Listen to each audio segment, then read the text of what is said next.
છેલ્લા 5 વર્ષમાં જે કંઈ ડેવલપમેન્ટ થયું છે એ ચોક્કસ દેખીતું જ છે. ફક્ત આ સિટીની જ વાત કરીએ તો ઔડા પોર્શનમાં મેમનગર, વસ્ત્રાપુર, બોડકદેવ આ તરફ બધી જગ્યાએ વ્યવસ્થિત લેક બન્યા છે, હરવા ફરવાની જગ્યા અને ગાર્ડન. દરેકે દરેક પ્લોટ વાઇઝ લગભગ 1 કિલોમીટરમાં આ ઔડાના દરેક એરિયામાં તમને ગાર્ડન કે વ્યવસ્થિત બેસી હરીફરી શકાય એવું પ્લાનિંગ.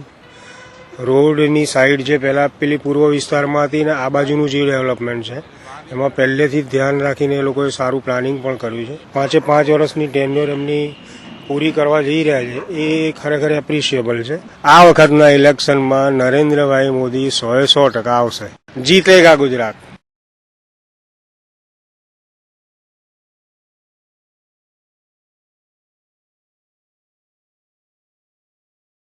નરેન્દ્ર મોદી એ ઘણા સારા કામ કરેલા છે. દરેક રાજકારણીનું કંઈક ને કંઈક જગ્યાએ નામ જોડાયેલું હોય છે. એનું અત્યાર સુધીમાં કોઈ જગ્યાએ નામ જોડાયેલું રહ્યું નથી. અત્યાર સુધીમાં ક્યારે અમે આવા સારા રોડ પર સ્કૂટર ચલાવ્યું નથી કે ગાડી ચલાવી નથી. અમે દેખી રહ્યા છીએ છેલ્લા 5 વર્ષની અંદર. તો બીજા 5 વર્ષ આવશે તો મારું મંતવ્ય છે કે નરેન્દ્ર મોદી ભાજપના પક્ષમાં રહીને ગુજરાતને આગળ લાવશે. ધંધામાં પ્રગતિ થઈ, ઓક્ટ્રોય નાબૂદી થઈ એ અમારા માટે મોટો ફાયદો છે.